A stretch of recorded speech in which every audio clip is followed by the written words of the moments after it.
The Guild is Maximum Lawyers' community of legal entrepreneurs who are taking their businesses and lives to the next level. As a Guild member, you'll build relationships, be held accountable, and learn strategies specifically designed to get you unstuck and accelerate your plan for growth. Members are also granted exclusive access to masterminds hosted around the country. Our next event is coming up, and we're heading to Scottsdale, Arizona. There's something truly magical about the power of these in-person connections where real-time breakthroughs happen. Picture this. You're surrounded by like-minded law firm owners tackling your business and mindset challenges together. The energy is electric, the insights are transformative, and the results are game-changing. Investing in yourself is the best decision you'll ever make.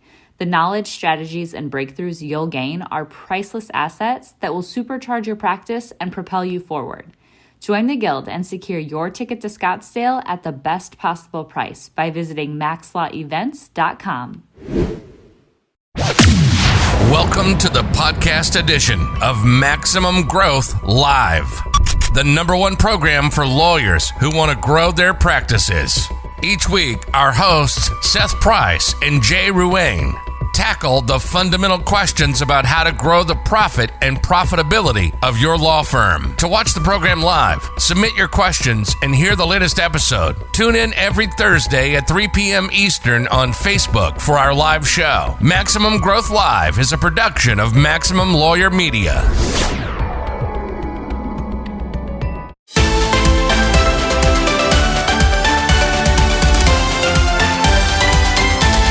Hello, and welcome to another edition of Maximum Growth Live. I am your host, Jay Ruane, CEO of FirmFlex, as well as Ruane Attorneys here in Connecticut. And with me, as always, is my friend Seth of Blue Shark Digital, as well as Price Benowitz down in the D.C., Maryland, and Virginia area. Today is a special show, and one I know you can come back to multiple times over the next year, because that means today is our 10 growth hacks for 2021. And I've been waiting for this show for a long time. I've been super excited about this show. I'm getting live. I'm ready to go, getting in my seat. And I know you've been looking at everything that you do, both at Blue Shark and at Price Benowitz, to find some great ideas that we can share to help our viewers and listeners grow with their firm in the next year. But before we get started, Seth, let's tell some of the new people here today a little bit about our show and our community. For those of you new to Max Growth Live, we're a weekly Facebook show brought to you as part of Maximum Lawyer Media, the home of the Maximum Lawyer podcast. Our show is syndicated on their podcast, as well as a standalone podcast you can subscribe to. We are live 2 times a week on Tuesdays and Thursdays on our Facebook page, covering all sorts of topics about law firm growth, including segments on books you should read, automations, and tech you can use, as well as hot seats where we bring lawyers on and help them dig into some of the problems their firms are facing. Maximum Lawyer is the largest podcast for entrepreneurial lawyers with over 250 episodes and one of the most active private free Facebook groups available, with thousands of lawyers sharing their moves to make their firms a better practice. Thank you, Jim and Tyson, the founders and owners of Max Law, for including us in their community. Okay, so Seth, here's what we're going to do. We're going to take a quick break, hear from some of our sponsors, and when we come back, we're going to share hacks 1 through 4 for growing your firm in 2021. Hey, it's Becca here. I'm sure you've heard Jim and Tyson mention the Guild on the podcast and in the Facebook group. The Guild is this perfect mix of a community, group coaching, and a mastermind. Guild members get so many benefits, including weekly live events and discounts to all Maximum Lawyer events. Head over to MaximumLawyer.com/the Guild to check out all the benefits and watch a few testimonials from current members. So head to MaximumLawyer.com and click on the Guild page to join us. Now, let's get back to the episode. Okay, Seth, we're back, and here we are with my very first hack to grow your firm in 2021. And it's something that I think a lot of firms can jump into very easily and actually get some results from. And that is find a friend, right? I want you to find a non-competing law firm and share your Facebook pixel with them. Because inevitably, we refer business to our friends. And if you share your Facebook pixel to them, they can then retarget your audience, making those referrals happen so much smoother when you go to refer business to a friend and they say, oh, wait, I've heard about that law firm. So it really makes it simple to be able to build the brand awareness of your referrals people with your own audience. And Seth, this is something that I'd like to do with a number of different firms. My firm does criminal and civil rights. So we're sharing Facebook pixels with a probate firm, with a personal injury firm, so that we can get those people introduced to our network and our audience to make sure that they can succeed when they get our referrals. That's great. I got a question on that, Jay. Would you recommend doing it to synergistic firms? For instance, if you were going to, it takes a lot of effort to build these relationships and get it going. For instance, family and trust and estates, a lot of synergy, criminal and PI. Do you think a little bit of thought should go in before you just randomly put pixels on people's sites? Oh, absolutely. This isn't something that you should just scattershot your pixel around everywhere, because you want to make sure that they are actually doing the type of marketing that you're going to want to do. And you want to make sure that they are actively doing things to bring people to their website. You don't want to be giving them a lot of visitors and not getting something in return. So it's something that you have to sort of pay attention to, but it's something that you can really sort of explode your brand awareness of people looking for lawyers if you do it the right way. Gotcha. All right. So Seth, what's your first hack? My first hack number 2 in our top 10 hacks, are shadow days, something I use at Price Benowitz and at Blue Shark. Post-interview, before the person gets an offer, we have them spend a day or at least a half day with our team. The idea is if they're sitting at the job and they're doing the job, it has to be done virtually now, which is why we've shrunk the time down a little bit. But the idea is having them online, having them ideally interact, because what you're looking for is level of interest, questions they're asking. When you give them feedback, are they incorporating it and taking that in? This has been a game changer for us in our hiring process, and our results as far as the number of people that have crapped out soon after the hire have gone down dramatically. So we are huge fans of shadow days. Yeah, I actually stole that from you about 9 months ago, and we brought somebody in pre-COVID, thinking that on paper they looked great, got them behind a desk, and they crashed and burned.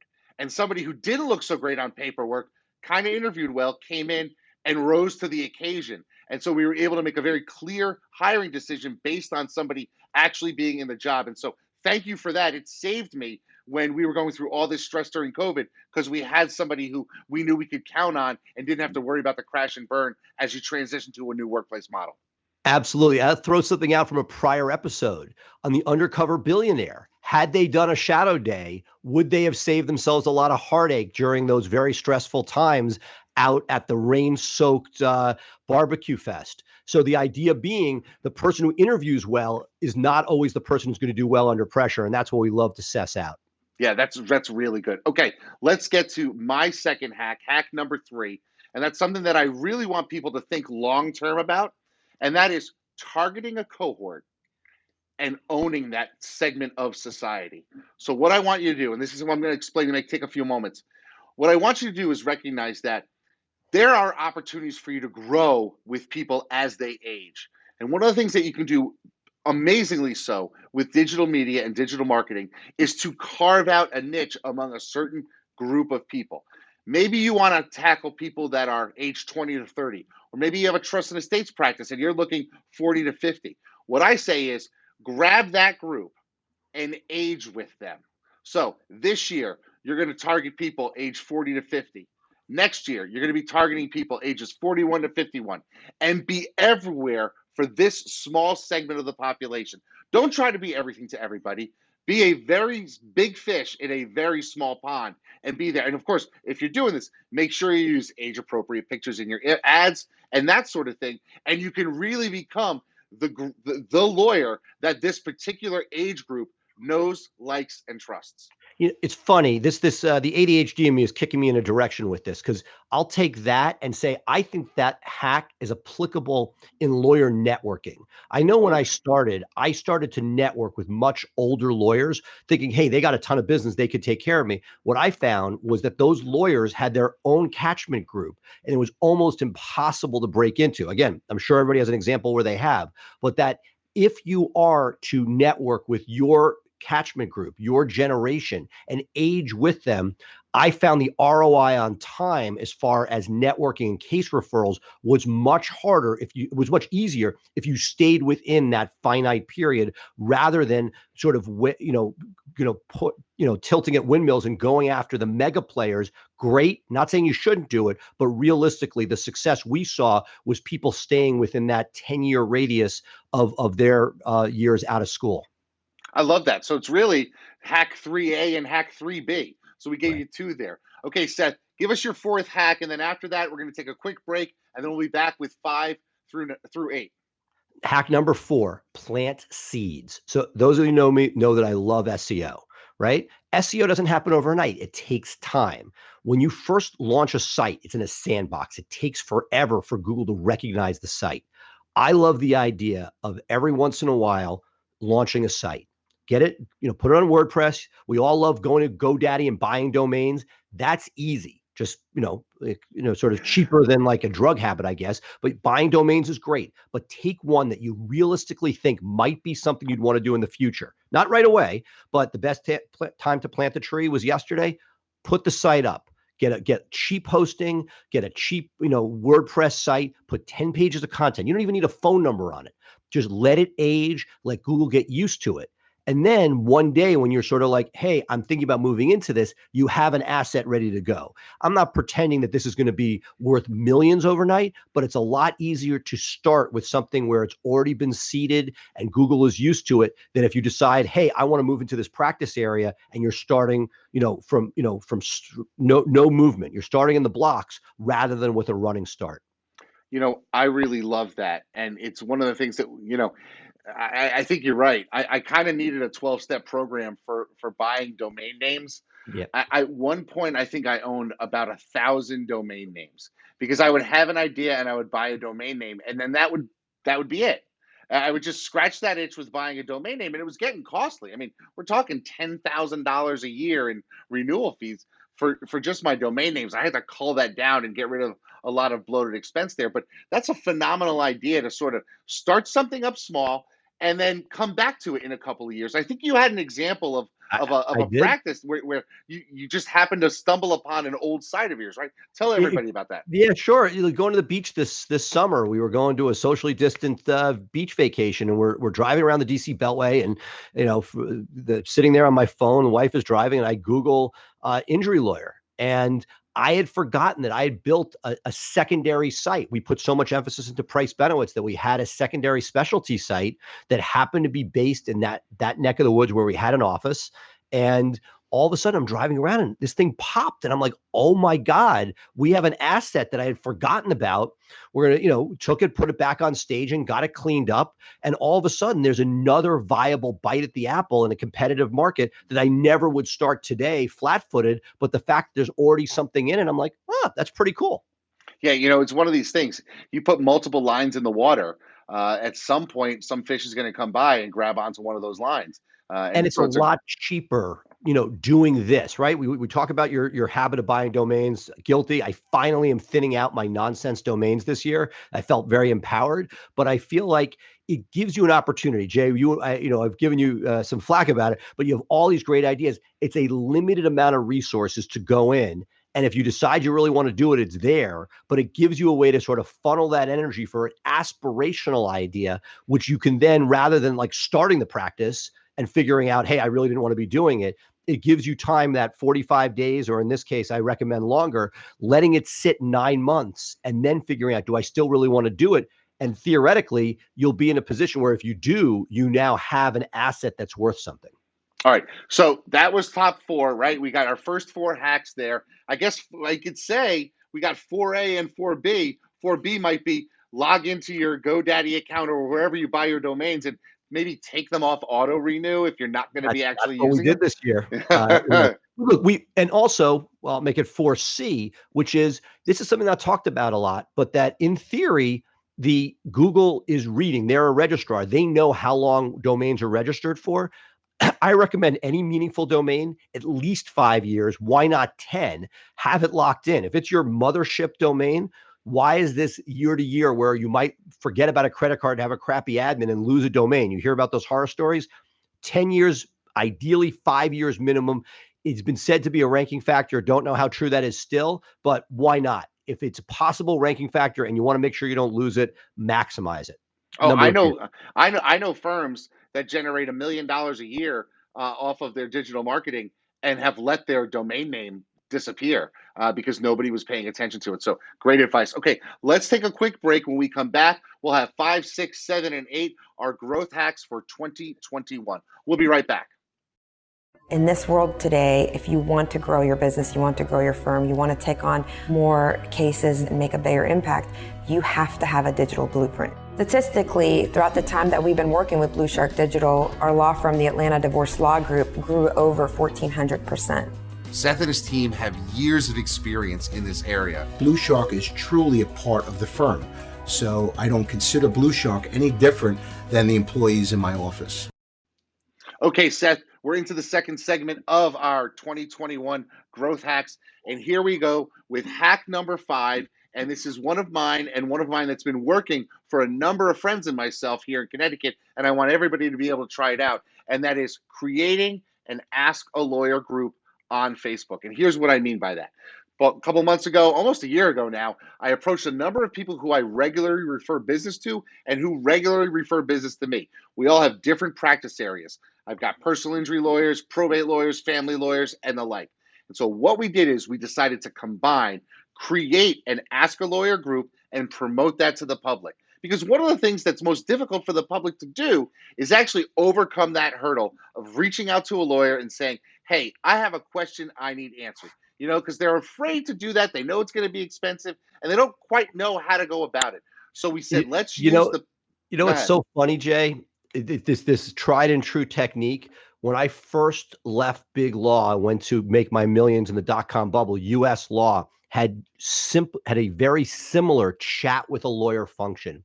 And what I think why you're onto something, not everybody wants to pick up the phone and talk. It's a lower bar that gets people into your funnel asking questions. Avo's done a great job with it. I love that you're leveraging it with your compatriots in the community. Yeah. So, I mean, really what we did is each one of us threw in $100. And I think it's what you need to do if you're going to create an Ask a Lawyer group in your community. And it doesn't have to be statewide. It could be in your county. It could be in your city. It could be anywhere. But what we did is we each threw in $100. So we had $1,000. It's a pretty decent budget to spend on social media in a short amount of time. And we just promoted our Ask a Lawyer group out there and immediately started getting members in. And they started asking questions. And now we're seeing every day, hey, who can I talk to about a probate issue? Hey, who can I talk to about a workers' comp issue? And all we're doing is all the members are tagging the right lawyer in it. And that's turning into business, paying business to the members of our group. And what we found, not only did we get paying business out of it, we got some promotion stuff because our local lawyer media service picked it up and put it out to everybody.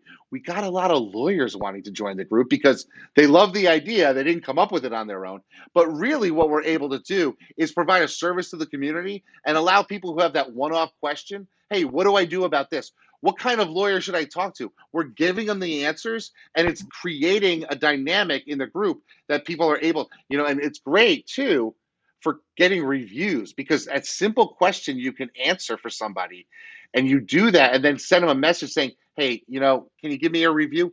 I'm getting more reviews out of the Ask a Lawyer group than I am out of some of my paying clients because they're happy to do it because I just answered their question and then we were able to move on. So that's a hack that I think everybody can do. And as we know, Facebook, the biggest social media platform, really got into promoting groups. So it's a great way for you to take advantage of some of the things that Facebook is doing internally to amplify your brand.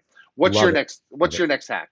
Number 6, always be recruiting. Whether you're a small firm looking to just insulate from the key person leaving or hiring the next person or looking to see, is there a lawyer I can bring in that can cash flow themselves, to myself where I'm trying to grow and build, the idea that you're always recruiting, I think is central.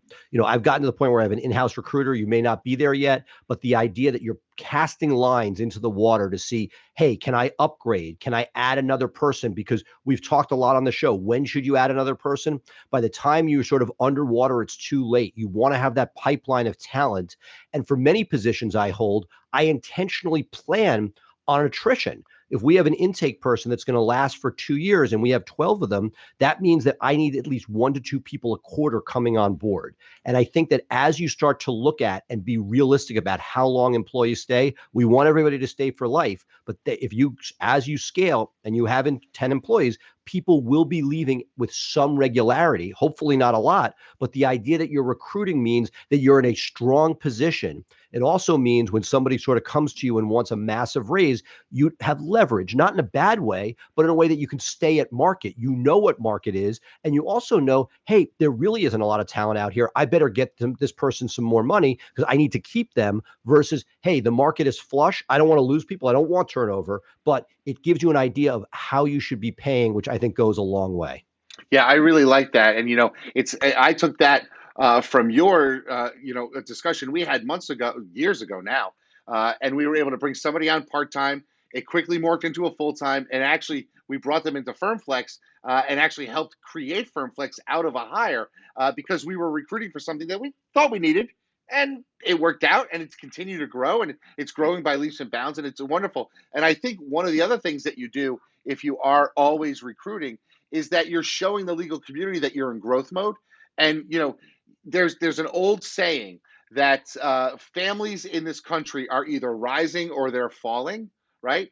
And same with law firms. Law firms are either rising or they're falling. And by showing that you're in growth mode by hiring, it allows people to say, "Oh, well, they're doing something right," and that helps in in the respect you get in the community.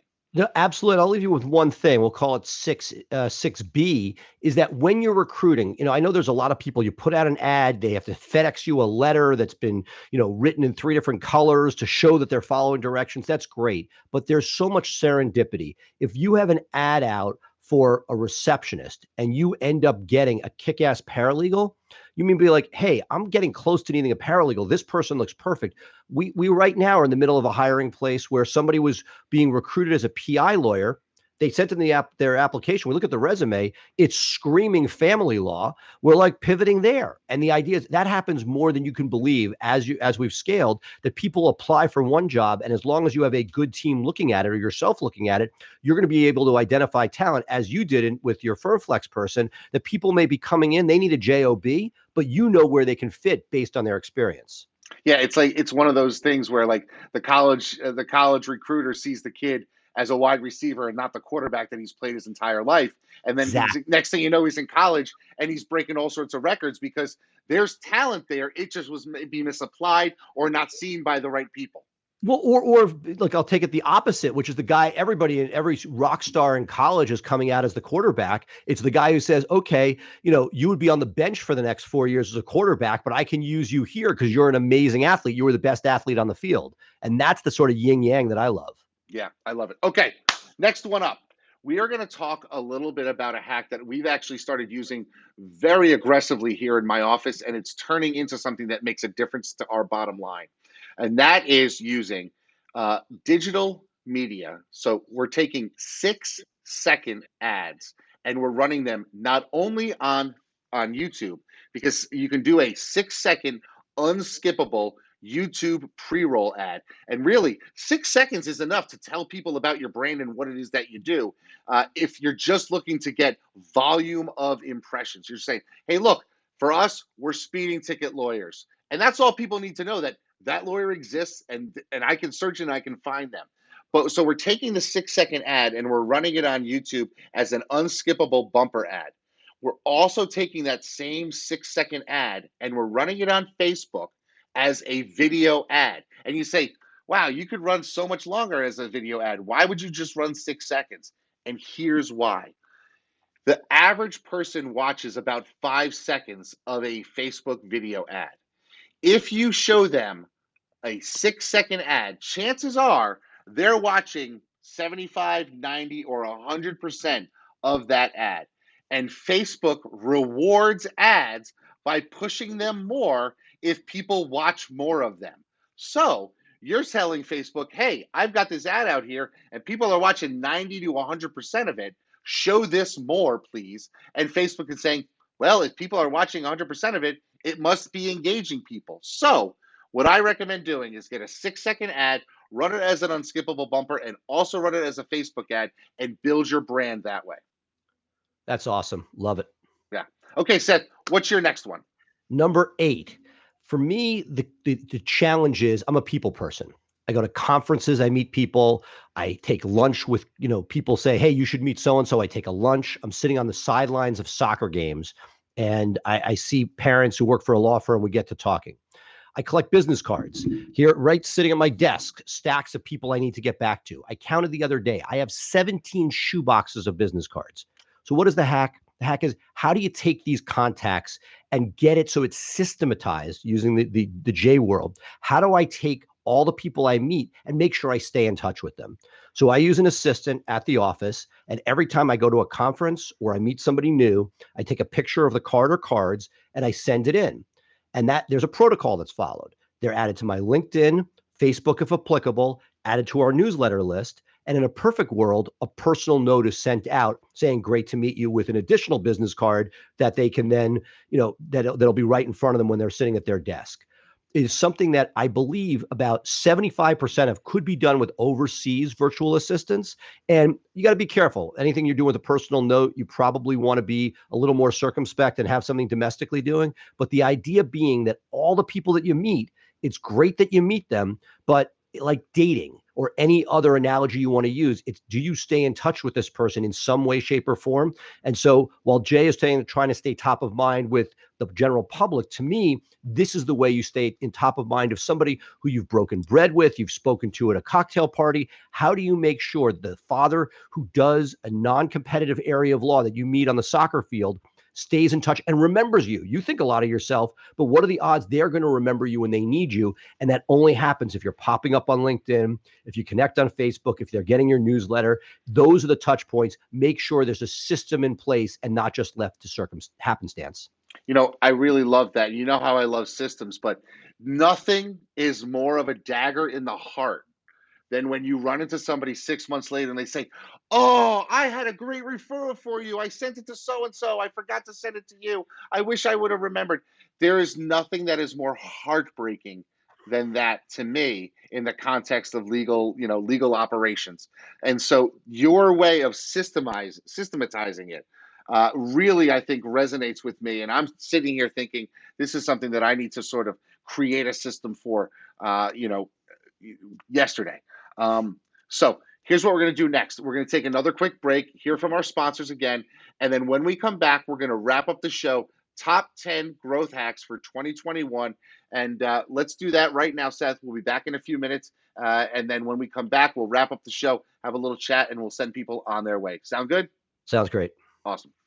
The lawyers who will succeed in the next decade are the ones who are focusing on building their brands where people meet. And there is no place better to build your brand than on social media.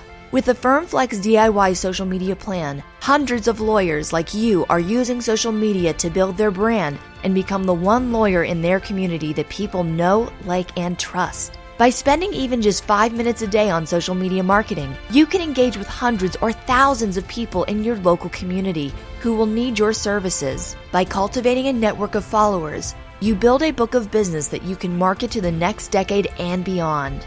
If you are looking for a solution to help you jumpstart your social media marketing, look no further than the DIY plan at getfirmflex.com. The DIY was created by a small firm lawyer for people just like you, helping you connect with local people online and build your brand and engage people in the topics they want to talk about, all for under $100 a month. To find out more, visit getfirmflex.com. Okay, Seth, we're back with our last 2 hacks in our top 10 growth hacks for 2021. And this one falls on my shoulders, and here's what it is. I want you to invest more time in video. And by doing this, you're not only going to be putting video out to your people live on your Facebook page or whatever, but videos that you've used on your YouTube page or just on your website altogether. Invest in software like Restreamio and Scheduler or OneStream Live or whatever it is that you can find to do this, and take those videos and push them live on a regular schedule as if your Facebook page is like a TV channel.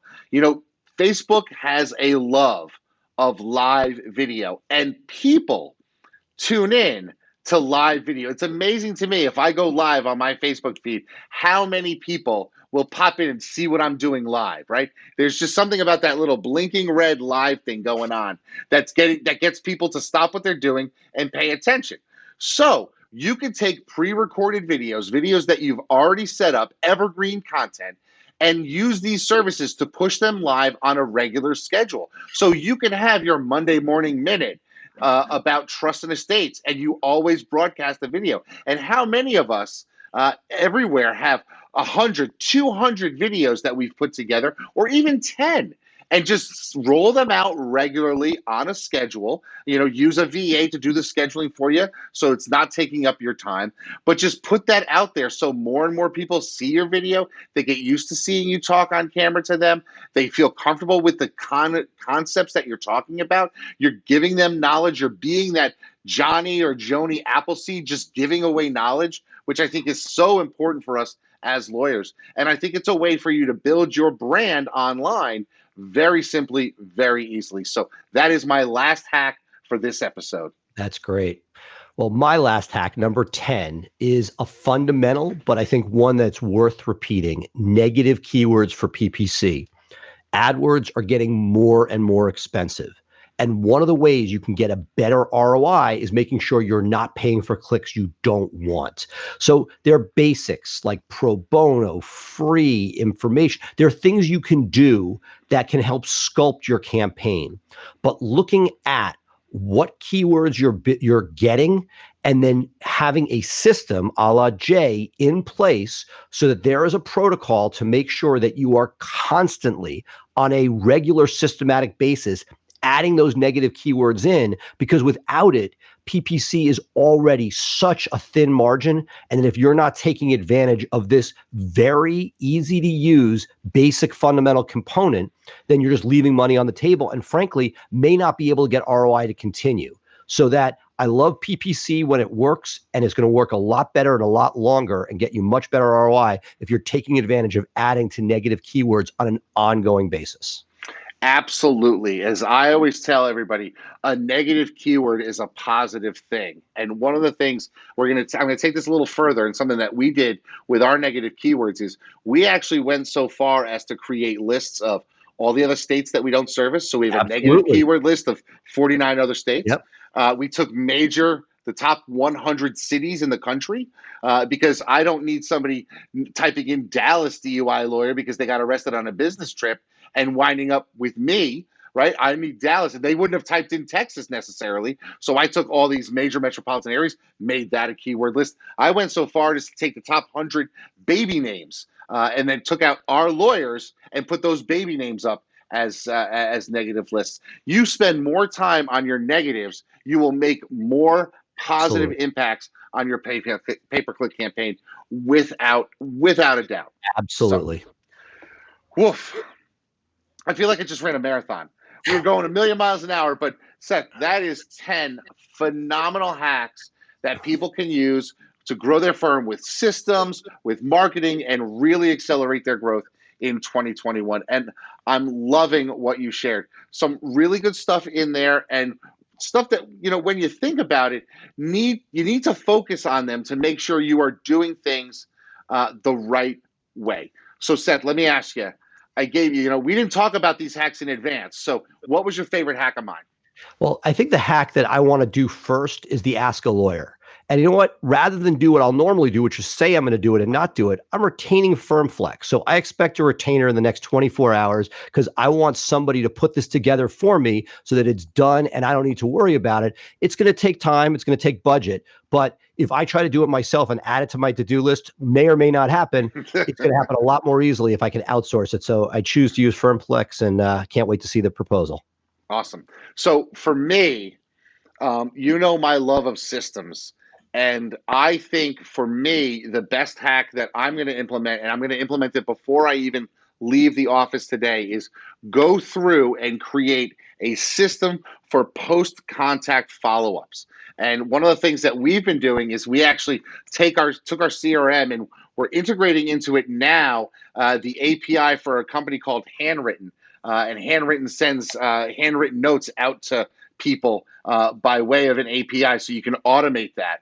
And so what I'm going to do is I'm actually going to sit down, go to my whiteboard, and flesh out my follow-up system for retaining contact with people over time. And I think that's something that's going to prove dividends in the future. And that's going to be really my focus for 2021. It's really reconnecting and staying connected with the people that I meet. Because I've met hundreds of thousands of lawyers over the years. And there are great opportunities for me to develop referral relationships with people that I have just left by the wayside. I know I have. And I kick myself. I open up my drawer. I'll see lists. I'll see business cards of people I never followed up. I should have. So you telling me to get a system in place is what's motivating me to get this done. So that's what it is. And I can't believe I'm going to say this, but I actually have another hack. But I can't do it right now because we are running out of time. So one more hack from me is going to come on next Tuesday's show. Seth, do you have another hack that you can give on Tuesday? I'll find another hack. We had 2 or 3 that didn't make the cut, so we'll find another great one. So I have one more that I want to talk about, and I kind of want to give it now, but I kind of want to get people to tune into the show on Tuesday. So that's what we're going to do. We're going to do 2 more hacks for y'all on Tuesday in our next show. So I want to make sure that you head over now. Make sure that you like our page, Maximum Growth Live. Make sure that you subscribe to get the updates so that you can always be known what's going on and when we go live. It's going to be great stuff that you can use, I am sure. But for now, we are going to sign off with this edition of Maximum Growth Live. I am Jay Ruane. He is Seth Price. I am FirmFlex. He is Blue Shark Digital. And we are here to help you grow your firm in 2021. Be sure to tune in every week on Tuesday and Thursday for our live Facebook shows. Make sure you listen on the go through the Maximum Lawyer podcast where we are syndicated. So thank you to everybody for being here today. We look forward to seeing you on another edition of Maximum Growth Live. Bye for now. Thank you for listening to Maximum Growth Live. Please remember to subscribe to our podcast for the latest episodes and tune in live on Facebook every Thursday for our live show. For more information, visit Maximum Growth Live on Facebook or MaximumLawyer.com and be sure to share us with your friends.